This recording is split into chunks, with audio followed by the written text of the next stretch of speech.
All right, thanks for joining. Hey, look, shut your mouth.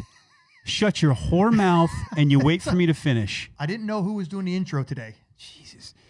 Hey, guys, thanks for joining us. This is the Kill Cliff Podcast. This is Josh and John from Entreprenerds Comedy. Today we got on Mike Day. Tell me a little something about Mike. Can I talk now? And begin. Hey, guys, thanks for tuning in. We got Senior Chief Mike Day, retired Navy SEAL. If you know that name, it's because this cat is one bad mofo. And if you've watched any of his other interviews, he'll tell you he's not a bad mofo because he was born that way. He kind of a tough upbringing, and then this cat got shot 27 times on one single firefight in Iraq.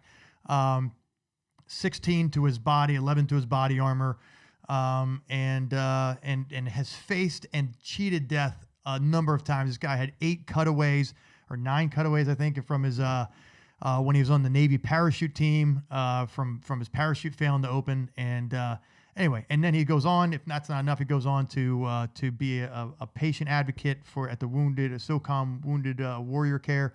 Anyway, just a great story of resilience and tenacity and humility. Mike's a super humble guy, and we're excited to talk to him today, kind of get a little deeper into his story and maybe find some of the levity in it. I'm done now, Josh. I feel like the whole podcast is over now. Yeah, Mike's a funny guy. Gets dark. I messed that up. Yeah, you messed it up. All right, anyway, it's going to be a good one, we think. So tune in. If nothing else, you'll watch Josh and I slap each other around. Real nice. Let's get this thing going. I love the name of your podcast. Let the boy watch. It was like every 80s rock video. Cracked him with strawberry milk. Good luck to me. If I said that without making eye contact, it would have been way better. This is our intern, Tyler. There's no one listening yet anyways. This guy sucks. It's the juices flowing. Maybe just whack him across the face with a corn cob. It's going to go great. Thank you.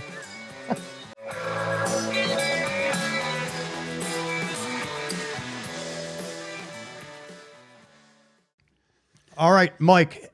Hey, thanks for joining us today, man. We appreciate your time here on this Saturday morning, and we know you're a busy guy, so thanks for joining us. Thanks for having me. Hey, so we know you've told this story 1,000 times, and if any of our listeners want to, you can look up Mike Day, Navy SEAL, on YouTube, and you can see the intricacies of the story. You can watch it told 10 different ways, and you'll hear Mike tell a different part of that story each time. Mike, if you can just give us just the at the risk of trivializing it, if you can give us like the 3-minute version or your favorite parts of the story, and then I know from watching other interviews of you, there actually is some really funny parts, and again, it's that sort of macabre sense of humor, right? When you're facing death and you come out on the other side. And you're like, holy shit. There is. And people that are in those lines of work, it just seems like a natural thing to acquire that. You know, you talk to doctors. I hated my urologist. He was used to dealing with people that were passed out. That guy had no bedside manner at all. But people that ride around in ambulances, you know, when you see what would be considered terrible things a lot, there's humor has been always a natural way for me to deal with that stuff. So, right. Yeah. And there's actually science that says it's therapeutic and it's a catharsis when you're able to laugh about it, even if it's a sick sense of humor. There's science that says doctors, nurses, EMTs, firefighters, cops, you know, and military, that like their ability to laugh at the insanity, it not only creates group cohesion, but it allows you to. It keeps you from crying yourself to sleep at night when you can laugh at some of the silly it's right shit, to right? cry I mean, sometimes, just not like a little girl incessantly. But I told you, Josh. But yeah, well, I can't help it. I'm an emotional guy. But definitely that I know we've talked about it before. Our default mode is always been humor when things aren't going right. It's always that's just how we deal with shit. So that especially sometimes especially when we're around military guys, the darker the better. That's what really, and finding that group of people that can appreciate that can be tough. But I think it's misinterpreted that we actually like the stuff that we have to deal with. Yeah. And you do. You ever watch Sebastian Junger's TED Talk? No, I don't think No, I did. haven't. that dude was able to explain my emotions better than I could. So Sebastian Younger is like a combat journalist. He's done some cool stuff. I actually tried to get him to write my book with me. Oh, that's cool. He was a little out of my league. Hey, well, before we get into it, let's so everyone knows. Let's start walking through a quick brief of your story, so we can find the dark side and the humor and all that stuff on the other end. Well, So you're in Iraq in 2007, and kind of take us through from there. That's the amazing part about it is that's the eye catcher. That's why people want to listen to what I have to say is because what happened to me in Iraq, and to me that's pretty insignificant in my life. It was more traumatic to people around me than it was to me. So I got shot 27 times. I took 16 rounds to the body, and I took 11 rounds to body armor. And honestly, I think those hurt worse. And luckily, I only got shot in 2 bones. That makes a big difference. So got into a gunfight. The other 14 shots that went in your body went into flesh. And for those who don't know, you want to talk about like the difference between going to the bone and going to the flesh. Yeah, it's a huge difference. Once it hits bone, it starts going different directions. The bone becomes fragmented, starts cutting arteries. But I mean, I had a round that ran up my inside of my right thigh, didn't hit my femur, and it didn't hit it should have popped my femoral artery. It ran right next to it. And anybody knows anything about ballistics, it's really not what the bullet's doing in front. It's all that energy it's pulling behind it and all that cavitation. That should have popped all my veins, all my arteries. And I got shot both legs. I had a round go clean through the scrotum, separate my vas deferens. I got shot twice in the butt, and we'll talk about a story about the funniest thing that's happened to me in my life, I think, is that one of those bullets eventually migrated itself all the way up to my stomach, and I had my friends cut it out. Oh, Jesus. Yeah. So let's set the scene here. Let's walk backwards a little bit. Yeah. Only because, and it's funny to hear you kind of like skip forward. You're like, well, I mean, I got shot 27 times. And again, not that you're minimizing it, but so take us through. You're in Iraq and you're going into a very hot area. Your team or your platoon from you're at what? You're SEAL Team 3? I was at SEAL Team 4. You're at 4. Yeah. You guys are going in. You're in Ramadi, is that? Or no, you're in Anbar. Those Ramadi is in Anbar. We did some stuff in Ramadi, but we were tasking at Fallujah at the time. Okay. So. And I remember hearing you say it in another interview. So you're trying to get in there a couple days before the actual incident that where you got hit, and you guys are trying to get in. It's a hot area. The guy had shot down 2 helicopters, right, and killed everybody on board. So it's actually 4. Oh, 4 helicopters. Yeah. There's so you guys and a lot of small like crazy, just ironies. Like one of the officers in my platoon, Chris Till. Went through the academy, and one of the pilots that was killed was a chick that was lived across the hall from him at the academy. So it becomes a little personal. Yeah. So there's 3 degrees of separation somehow. It's always a small world. All right, so you're. Explain exactly the time you're getting shot. How's this, like, set the scene for us so the people that don't know your story can get some background. Again, you said you're most known for this, for getting shot, and we'll get into all the other stuff, but I think for a lot of people, that story seems insane. I mean, I wouldn't want to be shot 27 times with an airsoft gun. So if you could just walk through on what happened and how did you find yourself in the doorway getting shot 27 times? Okay. And you guys are going to have to help me out with this. I go off on tangents. I told you, I didn't even answer the last one. So, yeah, we did. We went after this target like 3 nights prior, and we got IED'd on the way in. Clark Schwedler, 27-year-old SEAL on his second deployment, was the gunner in the rear vehicle, and that vehicle got hit. Nobody got hurt. We actually drove out of there, Didn't even disable the vehicle. But 3 days later, when we did the stop, Clark Schwedler was killed in action on target. He took one round to the neck. And that was from, you think, from the same guys that were shooting at you at the same time. Is that right? All the guns in the house were in the room I went into. It was too crazy of a place to try to drive back into. Pretty much one way in, one way out. It was just too channelized. We're really lucky that nobody got hurt on that IED. We should have known better.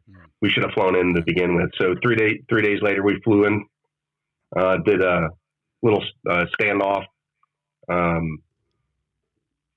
some chatter from overhead that told us that there might be people listening to us. So we went from our target package that night. We were supposed to hit 4 buildings, 4 structures. We decided to just hit the primary one. We get up there, breach the first door, mechanical breach. Clark's actually in that breach team. So that opens up into a room that doesn't have access to anywhere else in the house. And I get over the comms, hey, short room, which means we got to find another door. I'm already on another door. So I kick that door open, opens up to a small foyer. There's 2 doors in that room, one on the left wall, one on the far wall. And the way they're situated is if you open them both, you can see from one corner of the one room all the way through both doors to the corner, another corner in the other room. So I get in there, and half of the assault team is Iraqi scouts that we trained. And that was our job over there, is teach them how to do it so we can get out of there. Get in that room. They didn't split the train. I was holding on 2 doors. I was waiting for somebody to split the train for me. Splitting the train, meaning half of you guys come on one door, the other half guys pick up the other door. So for those who are listening, the train meaning the trail of guys. No, you're good. You're good. For the trail of guys that are coming in behind you to bring the rest of the cavalry. Correct. So I was holding on 2 threats. And the Iraqi scouts were all behind me. No other SEALs. They were all still outside. It was a pretty small foyer. And Clark came from the room that he breached, mechanically breached, all the way back to the carport, through the room, did what we call a head check, saw that I was waiting for one of these retards to do something they were supposed to. And he got in there, and they were like, oh, okay. Now we split the train. So the train split, and we both simultaneously popped both those doors. We didn't just open the door. And mine was right corner fed room. The door hit the wall. I saw the whole right wall was clear. And I was coming off my pivot foot to go down the left wall, and they started shooting me. I entered that room. And you say that's from inside the room. This is where these knuckleheads are. Yeah, it's a small room. It's like 12 by 12 or so. Yeah. And there's 4 guys in there. 2 of them had AK-47s. One had a pistol and one had an M4.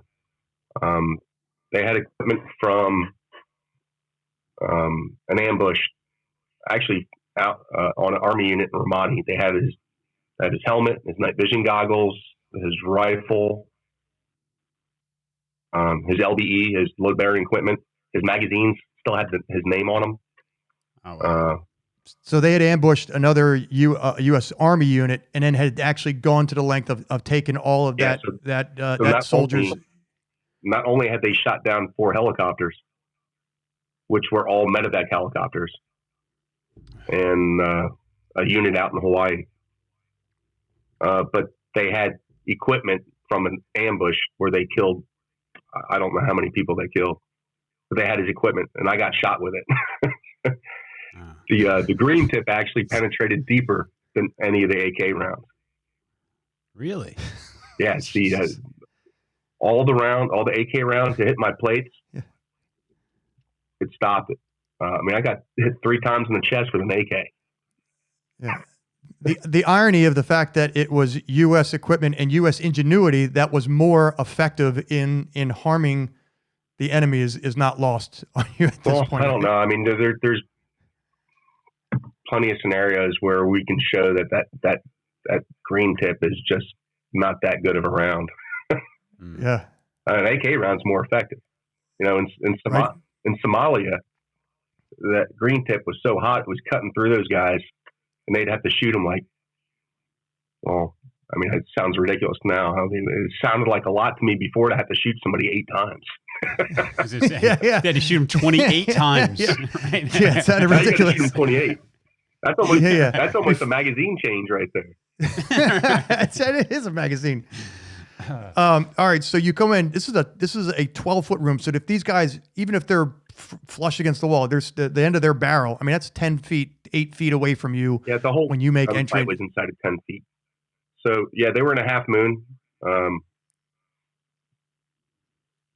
3 of them were standing up, pointing their rifles at me, and our jackpot was still sitting, pointing a pistol at me. And so I come off my pivot foot, and I enter the room with my rifle on fire, the finger out of the trigger well, and they still beat me. They still beat me to the trigger. I never got a round off of that rifle, and I didn't find out until 5 months later when we did an AAR on this, that I had walked around that house with a rifle hanging around my neck with a suppressor on it, banging between my knees, and I didn't even know it was there. And that's a part of the story that we're not going to gloss over. The fact that we've just already alluded to the fact that you got shot 27 times, 16 of them actually into your body. And then there's another part of the story where you go, when I was walking around later. So I want to come back to that, because if anybody's listening, they're like, wait a minute, this cat got shot 16 times plus another 11 in the body armor. Oh, and what do you mean you walking around the house later with your M4? So I definitely want to come back to that, because again, it's the insanity. I've heard you say before that you can't believe it when you tell this story. And so I know other people listening to it. No, I say I was there and don't believe it. Yeah. I was there and I still can't believe it. Right. I have all right. So very vivid memories of it. It all went slow-mo on me, like in the Matrix, like no shit Matrix, which has happened to me multiple times in my life. I'm trying to figure out how to do it on purpose. It only happens when I'm getting ready to die for some reason. Don't try and recreate it then. Just let it happen now. No, there's very small percentage of people on the face of the planet that could hit a 95 mile an hour fastball. Right. And the guys that can do it say they can see the ball spin, they can count the threads on the ball. Right? Yeah, and right. You talk to the A-Rods of the world, they say when it leaves the pitcher's hand, you've got to swing. And there's something you got to right, swing. and like if you one of the guys that's the sports science guy. He's done a great podcast and some other interviews talking about how people recognize and are able to train their brain, that physiological change to recognize. And, the great hitters of the world say when it leaves that pitcher's hand and you have whatever 0.8 of a second to make a decision, that they're already made a decision to swing or not yet. I did hear kill cliff can make you hit a fastball. 95 mile an hour. We'll make sure you get your free 10 cases of Kill Cliff now for putting in that very natural plug for. That's it. Mike, we're sending you the Kill Cliff regardless. Right, all right. So when we're in the military and we're military free fall qualified, we got to go to high altitude physiology training, and they are teaching now a lot about nutrition. And when you change atmospheres up or down, partial pressures of foods and the gases in our bodies, their effects increase.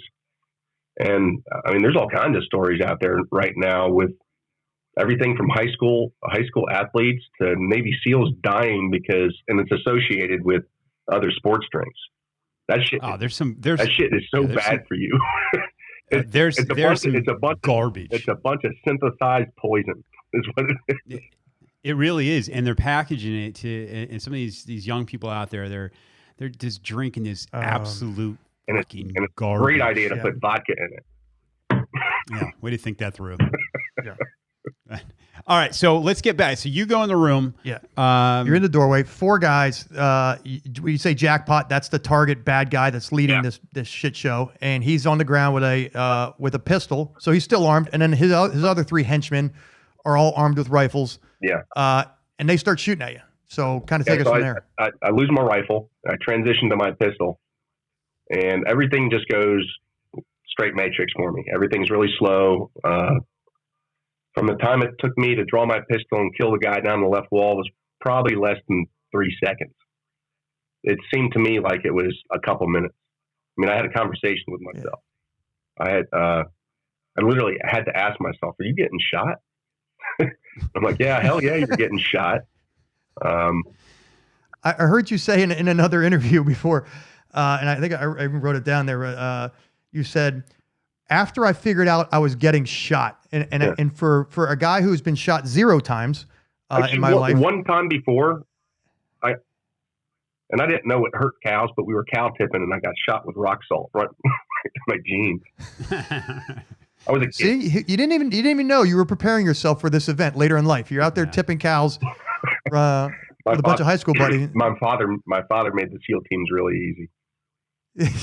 You didn't even know you were preparing for life's later trials and tribulations. So for a guy who's been shot 0 times in my life, just to hear somebody say, after I figured out I was getting shot, what is that moment like? And I mean, besides the word surreal, like, what is it like when you're like, holy fuck, like, I've been training for this, like in the SEAL teams, or, we're preparing for it to work through adversity, and you're like, I'm actually getting shot. Is there just like a moment where it's just, it still takes like a second to register? No, it did. I had to ask myself.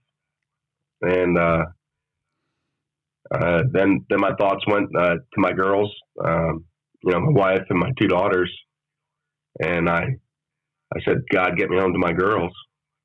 And I'm not a religious person. I'm more of a spiritual hippie at this point. I would actually even call myself a recovering Christian. But and then I got really mad. And I shot that dude down the left wall 5 or 6 times in the chest and in the face, and I watched him die.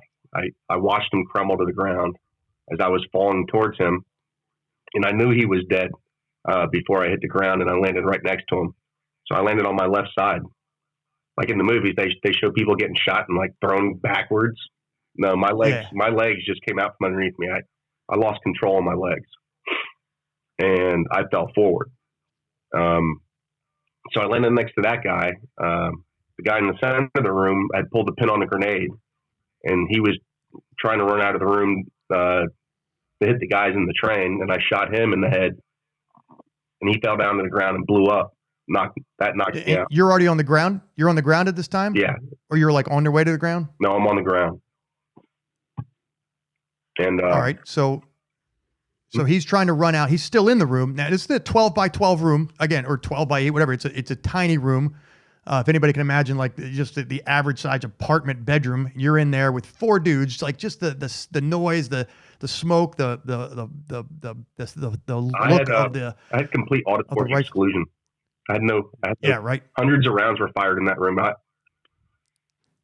I'm not going to suggest it for anybody else, but I sweat too much to wear iPro. Yeah. And the hearing protection they have right now is a hell of a lot better. I couldn't wear it back then. So all I had was an earbud in. I had no hearing protection, and I had complete auditory exclusion. And for those who are listening, auditory exclusion just is we're talking about when the physiological change where the body under high stress will actually isolate that sound of gunfire, where you could actually still hear somebody talking to you, like, a second later in a normal voice, but yet you've had hundreds of rounds fired off at point blank close range to your head, and yet you can still hear it. Well, what's funny about that is I got to go get hearing aids now because of my last job. I lit off an AK-47 with blanks in a concrete room. Oh. And I forgot to put a hearing pro in, and it hurt. I was being a role player that night. I even tried to hang it out of the window, and it still hurt. And from the guy who got blown up from that. From the guy who got blown up and shot and goes, when I fired off those blanks, that really hurt. Yeah, it did. Yeah. So be warned. So you're falling to the ground. You shot. I'm already on the ground. I'm already on the ground. Yeah. One of the other guys, and this was a turnover operation. So we had like our normal guys, our Iraqi scouts, our interpreter, a worthless dog that was we borrowed from the Marine Corps. We didn't have a very good dog program at that point.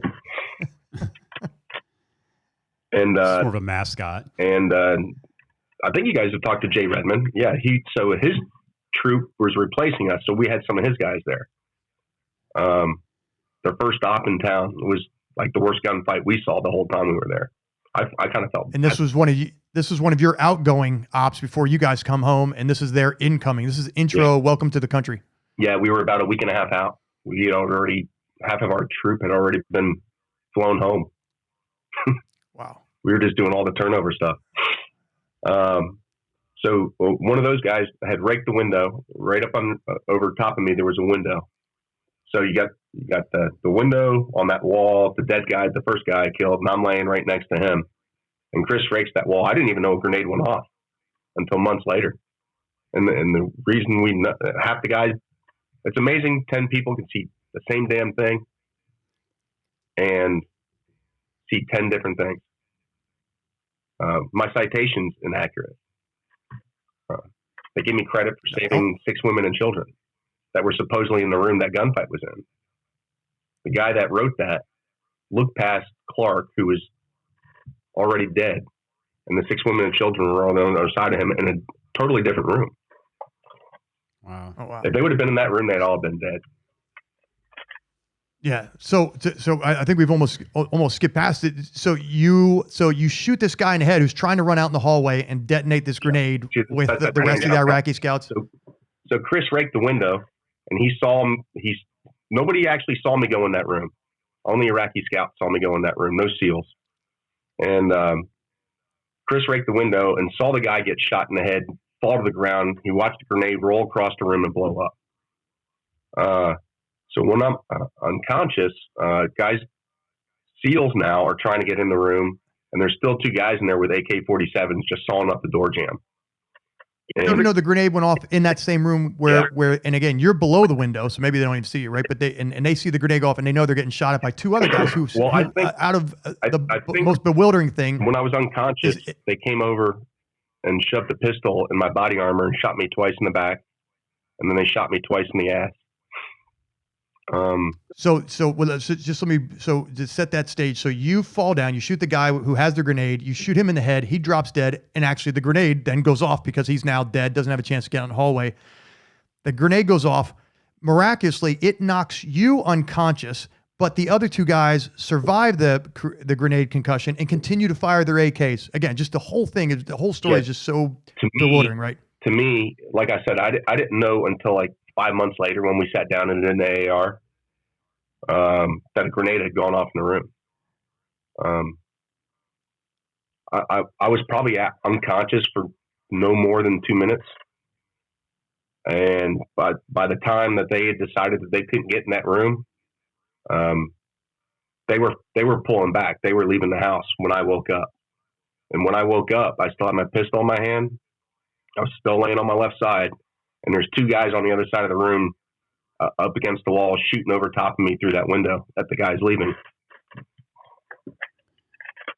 So they're just assuming at this point you're dead. There's no possible Nobody saw me go in there.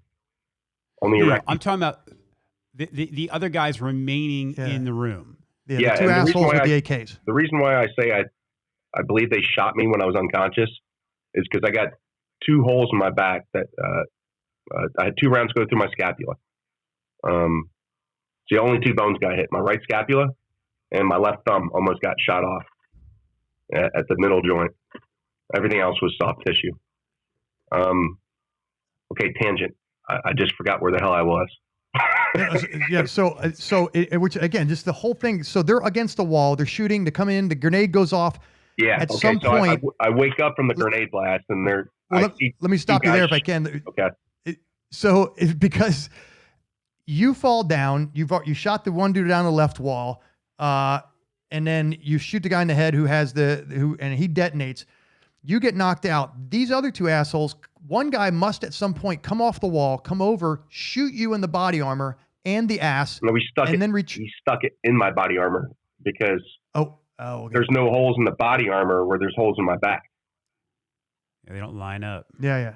Oh, so he shoots you. He shoots you in the body and the 2 in the ass. You had said, and again, we'll come back to that because we'd said before we went on air that there's a funny story to that. And then he retreats back to the wall and continues shooting at the team guys that are retreating with his other buddy who's sitting on the wall with the AKs. Yeah. So when I woke up, that's what I woke up to. 2 guys shooting AKs over top of me through the window, 10 feet away. And are you So I wait, re-engaged what the fuck is going on? and I ran the magazine dry, and I did a magazine change. Because, I mean, I put like 6 rounds in the first dude. I mean, guys make jokes at it. You know, I was never really the best pistol shot. But there's not a whole lot of us that have actually had to kill people with a damn pistol. If you're using grenades and pistols, you're in a bad situation. That's a bad day. Okay, tangent. God, I need somebody to direct me more. Yeah, so I wake up to those 2 guys shooting AKs. I run the magazine dry, do a magazine change. They eventually realize I'm shooting at them. They start shooting at me. It hits the foot of the magazine. Actually got that here. It blows the hand grips off the pistol. I clear the malfunction. Tap rack, bang, works, and I kill those 2 dudes.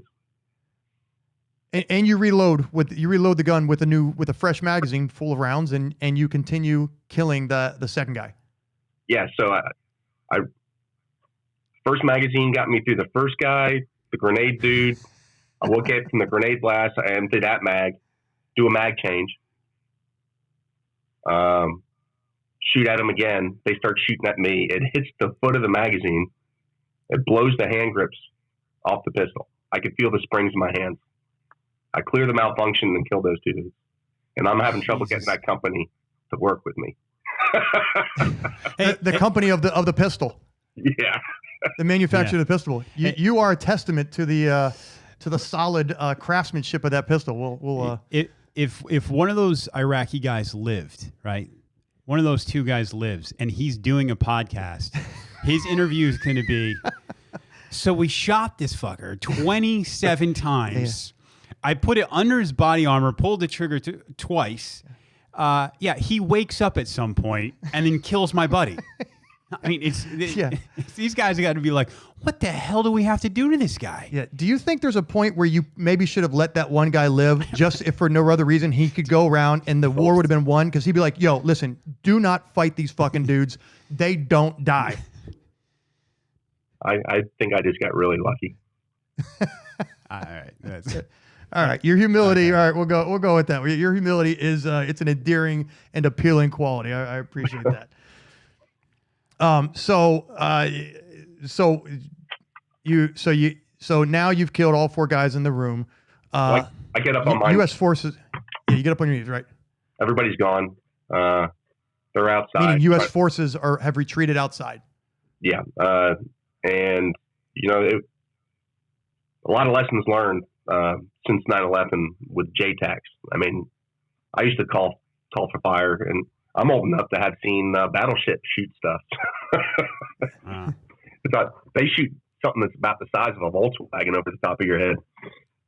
Yeah. And, so for those that are listening, JTAC and call for fire, we're talking about the guys who are radioing back to either to the ships or the aircraft overhead saying, hey, come drop bombs or missiles on a place that we need you to kill a lot of people.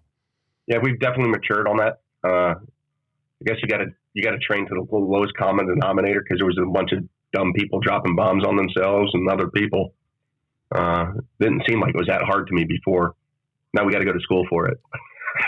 But we had a Spectre gunship that night, so that was the plan. They had the aircraft prepped. They went to their minimum safe distance for what they were going to use, probably 30 millimeter. And if you've never seen video of a Spectre gunship, you should go YouTube it and watch it. It's incredible. Yeah, we'll add a link to this. We'll bring a video of that up. But one of the things that we've also learned is that you don't drop bombs if you don't know where everybody is. And it was a train wreck. They were taking fire from outside. Guys were all over the place. One of the guys found our interpreter curled up crying in a ditch. Clark was dead in another room. We had one dead Iraqi scout. So that's another reason why they didn't know anybody else had gone in that room. When the SEALs got in that foyer, my number 2, they were all Iraqi scouts behind me. My number 2 guy got shot in the chest. Body armor worked, knocked him out of the room, and still number 3 went and he got killed in the doorway. He got hit in the chest and it killed him.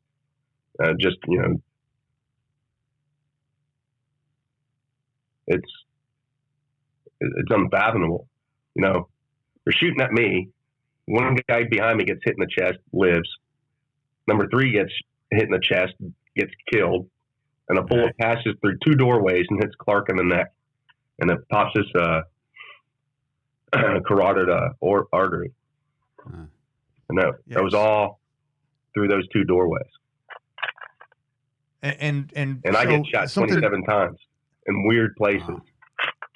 And including we've talked about the ones that went in your body, but and for anybody who's listening, like getting your body armor, especially with an AK round, which has a lot of energy, and it's not, your body armor is designed to take 1, maybe 2 rounds, right? They make great body armor, but even then, its ability to take multiple rounds, it's not designed for that. So just the idea that it took 11 rounds. Here we go. For those of you who are watching on YouTube.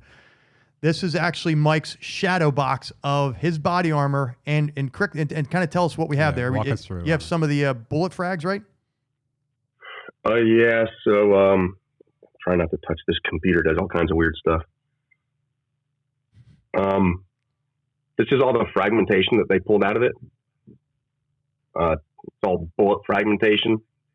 The little scorpion thing. That's how the guys like to. Our Iraqi scouts wanted to be called scorpions, so we helped them make a patch and everything. So this is my front plate. Wow. And my rear plate. Jesus Christ. So the company took it apart layer by layer, and it's so cool how they did it, where they somehow infused. Before they took it apart, they put some kind of epoxy in there, and it held everything in place. Do I have it framed? Yeah. Wow. It must be surreal to look at that, know that that's not designed, that body armor is not designed to take 11 rounds. And to know that, again, I don't know how I don't know how you would describe it. Body armor is not designed to do that, but yet other people can get hit with 1 round and in the wrong place, wrong time, and it can it can be the end of them. This round also fell out of it. If you can put that up on that. There it is. And so those of you who are watching on the video, if you're looking on the if you're listening to the podcast, get on the video if you get a chance, and you can take a look at the size of this round that was taken out of Mike's body armor. That's a 7.62 from AK-47. Yeah.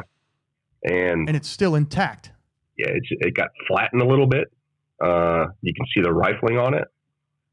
Where's the camera on this thing?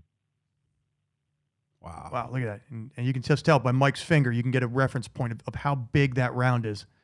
And the guys, the kinetic energy brings it with it. Engraved it with, I don't have my reading glasses. I think it's it's definitely my name, Foxtrot Platoon Chief. But I got shot with that thing inside of 10 feet, and it didn't do anything to it. Like quantum physics stuff. I can't explain it. It's garbage. It's all made up.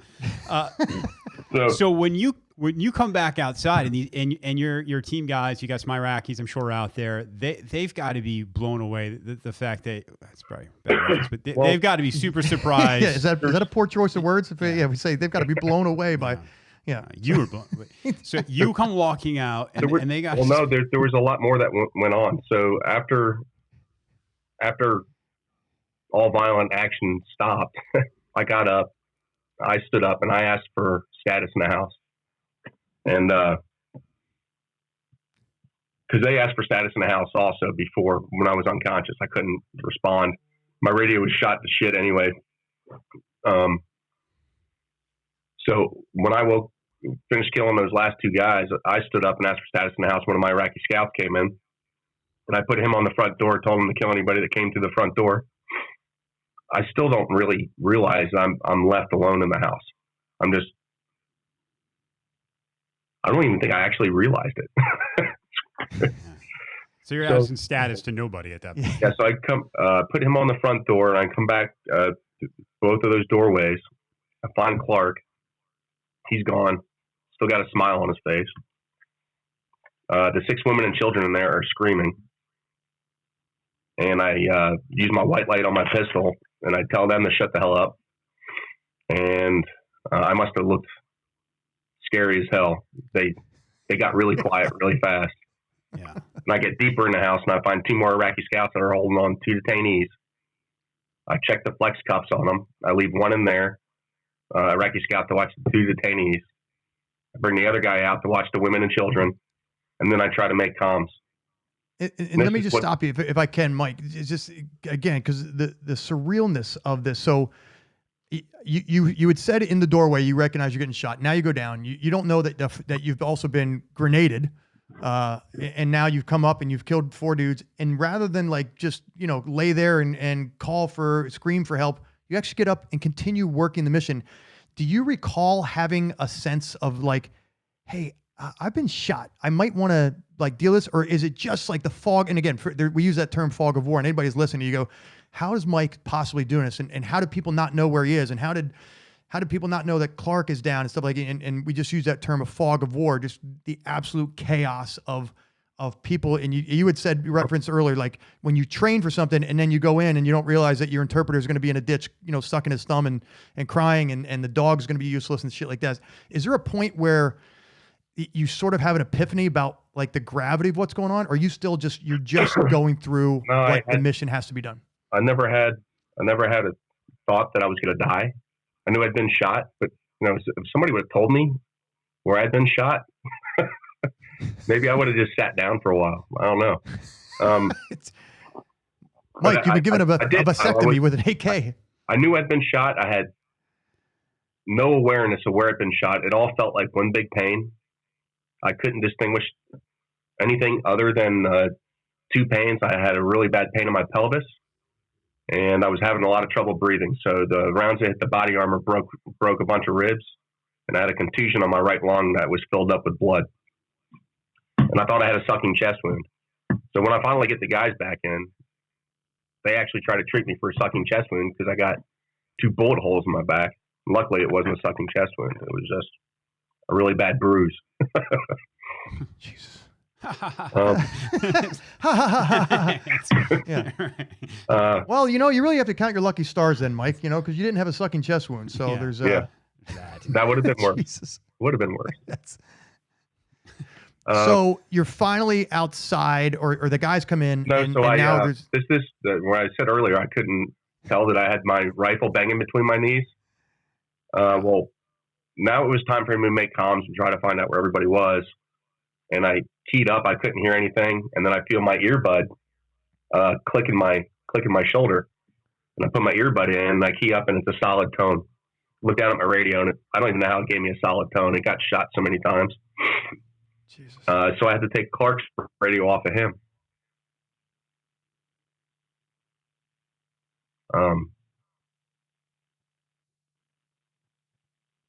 And then I went back in the other room and called the guys in. Deconflicted the front door. And they came in, and that's probably the first time I realized how messed up I was, because when they came in, they looked at me and they were like, when somebody looks at you like when you're all jacked up, you're like, oh, great, man. Thanks for the reassurance. That's when I was like, man, I must be really fucked up. When I saw the look on their face. I mean, that room, literally hundreds of rounds were fired in that room. They didn't know that I had gotten up and walked around. The place where I had landed next to that guy, they said there were so many bullet holes in the wall that you could see the outline of the bodies up against the wall. Jesus. When I went to take Clark's radio off of him, I couldn't turn it was an emitter, so it's got that neural net on the top, and I had so much blood on my hands, it felt like it was slippery. So I took my right glove off, and when I went to take my left glove off, my thumb was hanging in my palm. God. Just sometime in that gunfight, my thumb almost got shot off. But I left that glove on. Was almost later pulled off by a guy that was assisting me to the helicopter because I walked to the helicopter. And it wasn't because I was trying to be macho. It was because I hurt so bad that I knew if they tried to pick me up, they were going to hurt me worse. And they didn't know I was walking around the house. When I got the body armor off, I felt like I had like 500 pounds on my back.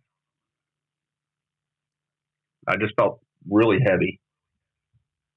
And dog just farted. We needed that levity in the middle of that story. Right. Yes. Yes. Thanks for getting. All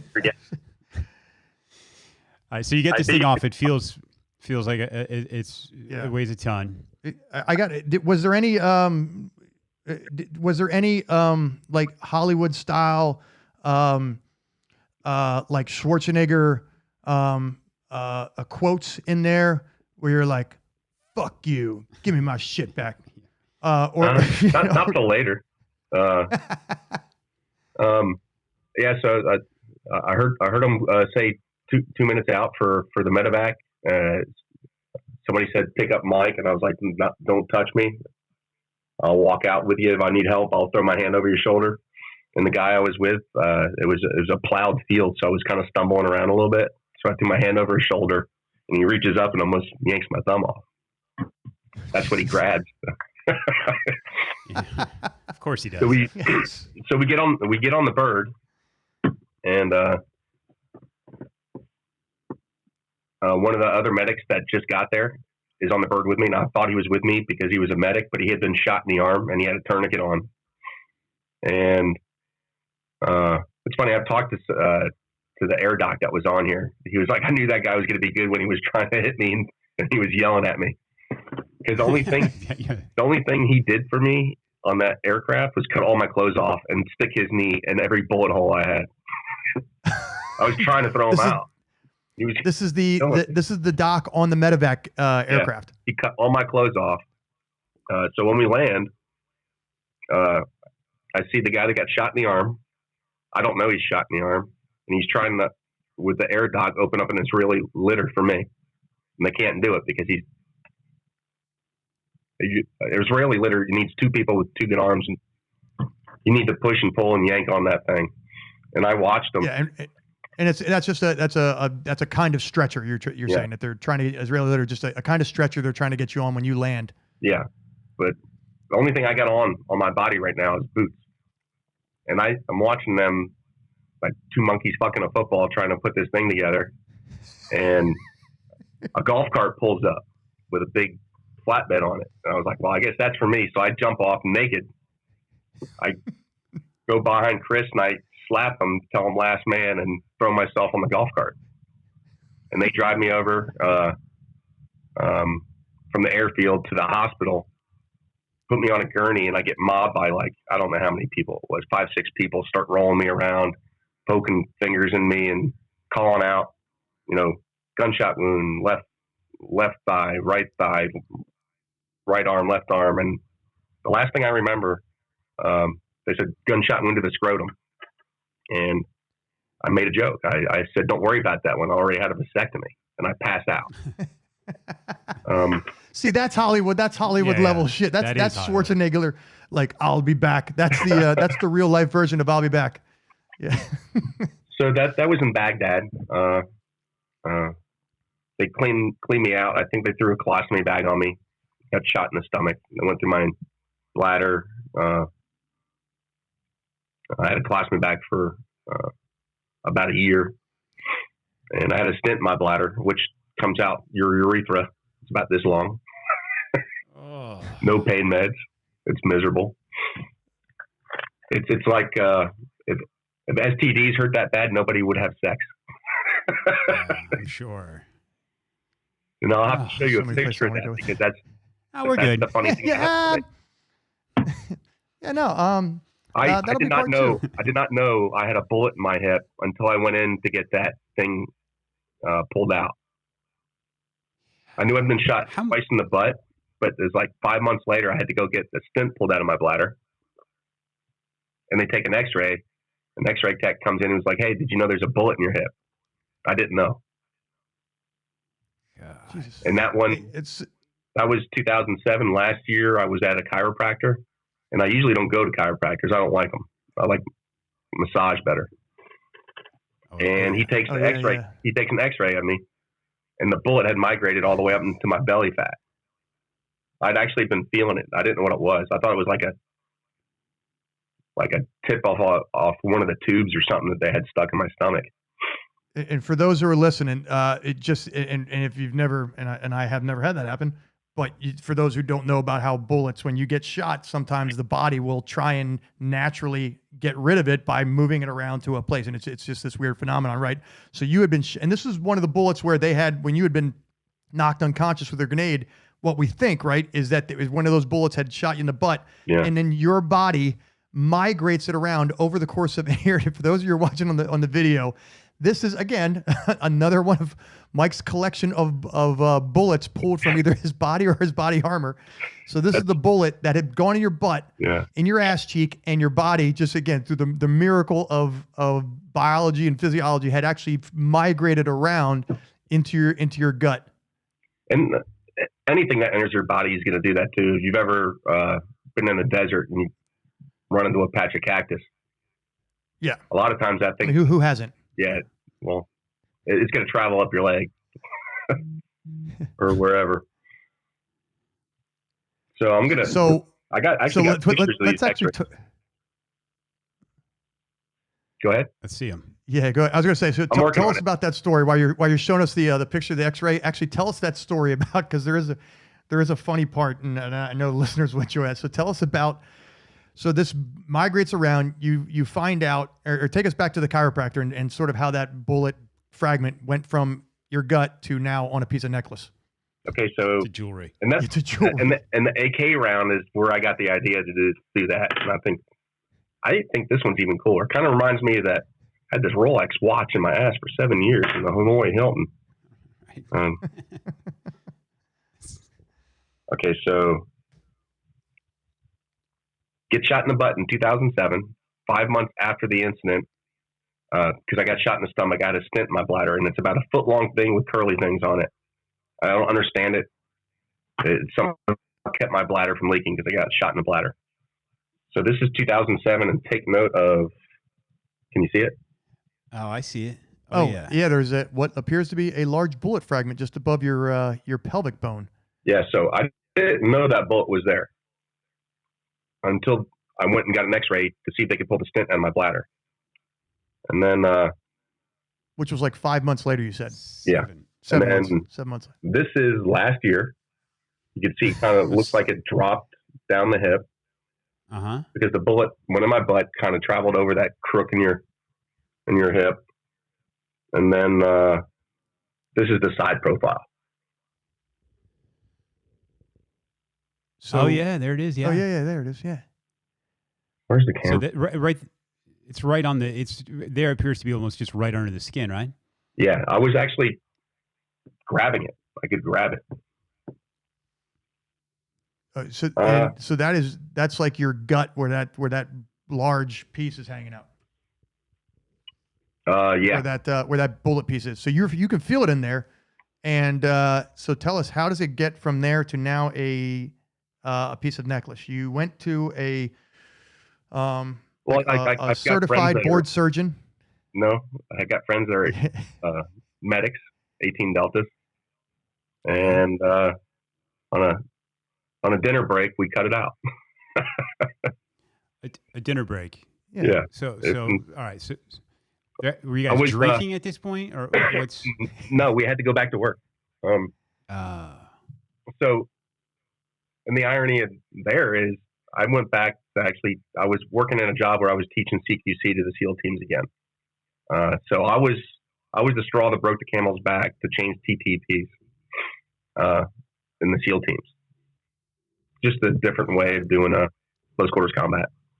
And, police departments are doing it too. It's no big secret. There's different ways to do 10 different ways to do the CQC, CQC being for those of us that listen, it just the SWAT kind of how you enter a building and try and get bad guys. Yeah, close quarters combat. That's just how you move, how you flow through the house. And the event that happened to me actually changed. It didn't change it because the TTP that's used now is I can find it in a 1980 Army FM. So it's come full circle. Yeah. And just to be clear, it isn't let them shoot you until they're dry, Yeah. wake up, and then kill them. That's not how the plan goes. That's effective. It doesn't work all the time. Clearly. Apparently, yeah, apparently. Right. You'll walk away with nice jewelry after. So we had talked a little bit before we came on the air. You were on the jump team for a couple years before this, right? You were on the leapfrogs, the Navy SEAL parachute team. You had a couple cutaways. The most dangerous job I had in the Navy. People shot at me. Yeah, ironically, right? So you had a couple cutaways, which those who don't listen, a cutaway is where you open your parachute and it doesn't open properly, so you have to cut away and go to your backup, or what we call your reserve parachute. You had a couple of those, and now you're shot 16 times in the body, 11 times in body armor, which is not supposed to stop 11 rounds. Do you you have cheated death so profoundly?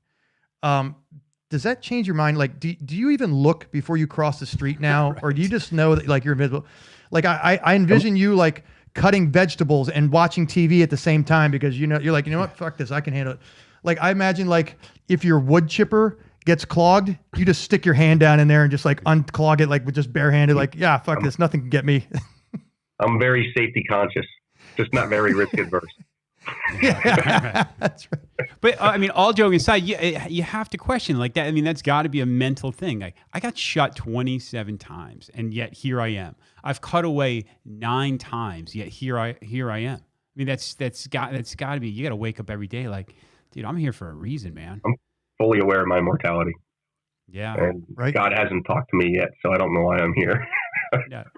Wow. I think he did. The fact that you're talking and in general, it says something. So, and so that's actually probably a good segue, if I can, because you went on, you retired as a senior chief from the teams, and I don't want to just skip forward, but it's an important part of your story. You retired as a senior chief. Now you're a guy, and so there's a couple components to this incident that have profoundly changed lives. One being you mentioned they changed the TTPs, which is tactics, techniques, and procedures for how the SEAL teams now go in and get bad guys. And the other one is what you did afterwards, right? So you took what happened to you and used it as a catalyst to help other folks. You want to talk a little bit about that? I think it's an important part of your story, what you were doing for 7 years there. To me, that's probably where I've learned more about myself and people in the world was that job. I found out that I was a better social worker than I was a Navy SEAL. So you went on to do what at SOCOM for Special Operations Command? You went on to after retirement. I was a wounded warrior advocate. They changed the names a couple of times. So wounded warrior advocate for Special Operations Command, not Wounded Warrior Project. I don't like to have things mistaken with Wounded Warrior Project. Wounded Warrior Project can stand alone, and everybody else can. Yeah. So Wounded Warrior Care, you're an advocate, an advocate for other wounded warriors, helping them deal with PTSD, TBIs, just injuries. It was everything. So early on, because I got out of the Navy in 2010, took that job as soon as I got out. Actually, the month before I got out, and over that period of almost 7 years, I probably dealt with close to 400 people, dealing with the worst combat injuries that we've seen come out of the country, out of these wars, to ALS, cancer, there's, some psychological issues, PTSD. It was an education that I don't think I could have got anywhere else. It was really good for me for like the 4.5, 5 years, and I spent the last 2 years trying to quit. Just because it was too much after a while? It was just too heavy? Yeah. It was. It's easier to break stuff than to fix it. Sure. Yeah. Yeah, but it did. It just started getting to me. I had a lot of people that I was assigned to, that I worked with, that amazed me. Maybe I would be more amazed with myself if I didn't have that job. But I know people that have been shot in the head. I know quad ants. I know people that have had cancer for 15 years. Like, all my friends are gimps. Yeah, and just to be clear, so since this, Mike is actually, you've done an Ironman, is that right? Yeah, that's kind of where the only reason I have any kind of a footprint right now was all the nonprofit stuff I did, and I did a half Ironman down in Florida for a brain injury center that has since closed down. And funny things just happen around me. I had a buddy that called me. He was like, "Hey, I got this movie star friend that wants to do this half Ironman with you," and he was like, "It's Chris Pratt." I'm like, "Who's that?" Wow. You mean the chunky kid from Parks and Rec? He's doing a half Ironman? He had to do an Ironman to stop being so fat. Yeah. Well, he actually got pretty ripped when he was at 0 Dark 30, when he actually played a team guy, ironically enough. Yeah, that's why. Jared, my buddy Jared Shaw, he was there that night that this happened, this operation, and now he works with Chris in some manner, probably to keep him from getting fat again. It's a wise investment. Chris. Fat guy. Yeah. So you actually did do the half Ironman with Chris then? Yeah. That's I awesome. didn't know who he was at the time. I had to come after that Ironman. I had to go watch Guardians of the Galaxy. It's funny. I had seen it advertised, and I was like, "It's got a talking raccoon in it. I'm not watching it." Yeah, it's ridiculous, right? But it's a great movie. I thought the same thing. I'm not a sci-fi guy. I'm like, dude, it's got a tree and a raccoon. I'm out, but it's good. Yeah, I love that tree. I'm a fan. I'm a fan of Chris, man. He's a good dude. He's an unusual personality in the world that he lives in. So yeah. Right. Yeah, in that Hollywood sphere, right? Yeah. And you've written a book, kind of accounting some of the stuff you've gone through, correct? It is. It's a memoir. Said earlier that the SEAL teams are easy because my father. My father was an alcoholic. He was diagnosed schizophrenic, medically retired from the Navy as a schizophrenic. Wow. Very abusive, very violent childhood. I mean, the guy used to tie us to poles and beat us. Good God. Jesus Christ. So the SEAL teams are easy. Resiliency is built through trauma, physical and psychological. Now, I'm not saying you need to go out there and like do horrible things to your psyche. But if you sit on your ass and eat Twinkies all the time, your resiliency level is going to be pretty low. You got to get out there and practice it. So, hey, Mike, a lot of people, and just let me know if we're going too deep on it, but a lot of people, they crumble from a childhood like that. Some you either thrive later on in life, just get conditioned through those types of things and come out good on the other end. But clearly you haven't, and it's been really good for you in the long run. What do you think the difference is from somebody? I've had my issues. Yeah, and it's in my book. I mean, I think it's actually one of the things I was able to discover because I'm a skeptic at everything. Okay. When I first saw EDMR, I'm like, you people are ridiculous. That shit ain't gonna work. Which is what? What's EDMR? EDMR is a treatment for trauma, for PTSD. Right, sure. It's don't even. You're gonna have to Google what EDMR is. But what the concept is that it you stimulate the eyes to resemble REM sleep. And then you take, when people have PTSD, they have a thought process that leads them to a progressively bad thought process. It just leads to the end state always bad. So EDMR can get you to the point where you can still have that thought, but it doesn't bring you down that road. It doesn't overlay. It doesn't trigger the same negative thoughts, right? You're actually able to replace that with a positive associations. Isn't that right? Mm-hmm. And it's covered by insurance now, which means medical evidence proves. But things like that I saw, I was such a skeptic, and I just got to the point. I was like, "Hey, if the placebo works, give them the whole bottle." Right. This shit, because I love placebo.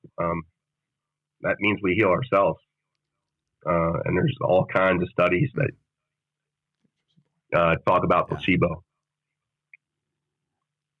Yeah, your brain's a powerful thing, man. So whether it's happening like chemically or from however it works, if it works, man, that's a positive. You're I'm more holistic now. I went through a bad bout of depression, and it was physiologically driven. I had no good flora in my stomach. So coming from a layman's explanation of food goes into your stomach, gets all ground up, digested to the point where it goes into the intestines pull out the vitamins and minerals. I didn't have the flora in my stomach to break down the food. I was completely empty of vitamin D, B12, and my hormones were all screwed up, and it was driven by diet. I fixed it. I talk about that in my book too. It's not a Navy SEAL shoot 'em up book. I say luckily I got shot 27 times because that's the eye catcher. But there's all kinds of stuff in this book, from child abuse, and how I was able to manage that. How that got me ready for the SEAL team. So it's about trauma and building resiliency. And I'm not somebody that gives advice, so I just kind of explain my point of view, because I'm the last person that should be telling anybody you should do this. But you speak a lot about it, right? I mean, you speak publicly about this. This is something that you're pretty passionate about, correct? I am. I've got a couple ideas for nonprofits. One of them is definitely going to include this, what I think healthcare should be, and that's a doctor should be looking at your pee, poo, and blood every 24 months to tell you how you should adjust your lifestyle. And, epigenetics, our bodies. I see guys in the SEAL teams who are incredible athletes, but like half of them be on keto. And I'm like, how do you know keto is good for you? Maybe you're doing something bad. And it's a pain in the butt. Yeah. But it's nice to start seeing this homeopathic way of living matching up with military. I don't know. Traditionally, that's not the way they would go. And even meditation. I've talked to a lot of guys too that are military guys that are just thinking about their thought process. Right. Yoga, meditation, the stuff that, going back, we're all around the same age. The stuff for us coming in early into the military, yoga, meditation, that was touchy-feely hipster shit. And now we recognize that it's a part of that holistic growth, like you said, Josh. Yeah. Well, we've all, in the military, you'll hear guys be like, oh, they want us to go overseas and be monsters and come back and be gentlemen. Like somehow they don't get the fact that the same discipline it requires to be that monster is the same discipline it requires to be that so-called gentleman back here. Like bar fights and shit. I mean, why go pay $8 for a beer and get into a bar fight? That being mentally healthy is just as much work as the physical side a lot of times. I mean, ancient warrior cultures. Yeah. Savages. You great warriors go out and kill people in heinous ways and then they had a way to come back. Mindfulness practices. They had traditions and ways to come back from that, because it's not normal. There are some, and friends that are sociopaths that are in that business, and it's directed that way, because there are some. Yeah. Oh, yeah. But most of us aren't sociopaths, and that shit's not normal. Yeah. Yeah. That it's like a pressure cooker, man. And if you don't learn a way to start releasing some of that pressure, when you're back, and I'm saying this not from personal experience, but any trauma, everyone's dealt with something, and I think there's a certain age in a person's life. If you haven't dealt with those things of your past, they start showing up in really negative ways in your life. Yeah, it will cause illness, and disease is inflammation. Correct. Yeah. And stress will cause inflammation. Yeah. Shit, I hate to admit the fact that I'm looking at 50 years old here in a couple of years, and I'm just figuring out what my daddy issues were. My codependency problems and 100%. I mean, Josh and I speak about that pretty regularly. I'm sorry. We are everything we learn, all the constructs that we understand in the first 7 years. Yeah. Yep. Yeah. A lot of us have Josh and I actually. I'm sorry. I was going to say, Josh and I just, we do comedy and we do stand up and we like to have a good time on here, but we do speak pretty regularly, just even off camera, where we talk about, Josh and I both just, dealing with, just dealing, now in our mid 40s, trying to recognize some of the things that we've pushed down because of the machismo society or world that we lived in, or we tried to live in, and it's that false bravado, even though you are a resilient, tough guy. The military teaches you that, the communities you run in, but inherently you have to have an outlet, and you have to have an outlet where you can be vulnerable. You can be honest with yourself about your like Josh said, your childhood trauma. And well, society tries to tell everybody that we're in a race against each other, and that we're not good enough. And I see that in I see that in a lot of dudes. Everybody's trying to prove something, which is another great thing for me, being shot 27 times. I mean, yeah, right. Because everyone's trying to. Yeah, that's kind of a trump card. I had a chick call me a pussy the other day. Call me a pussy. Like, really? Right. I mean, I got nothing to prove. Go find somebody else that did what I did. Okay, there's my. I think your humility is actually one of the. And I have obviously the book's not out yet, but it's coming out, and I'm actually looking forward to reading it, because your humility, in all the other interviews I've seen you, and just here talking with you, your humility is one of the endearing and appealing qualities of the fact that a guy has been shot 27 times, and he just goes, yeah, man. Well, there's other people who are dealing with, there's a guy who had cancer for 15 years. He's a lot worse off. That humility is something that we can all learn from. Yeah. Hey, Mike, I'm glad I don't have to prove anything to anybody. I think I'm almost to the point where I don't give a shit what other people think. Almost. That's a good place to be, man. And that's work to get there. There's something to be said about that. Hey, before we go, we mentioned that you're doing some speaking on resiliency. We also, we know you're out there and you're actually doing some work for the Navy SEAL Foundation. Is that right? Well, I've done a couple of their big events, New York, and I've done a handful of fundraisers with them. I've done some fundraising stuff with different Gold Star nonprofits.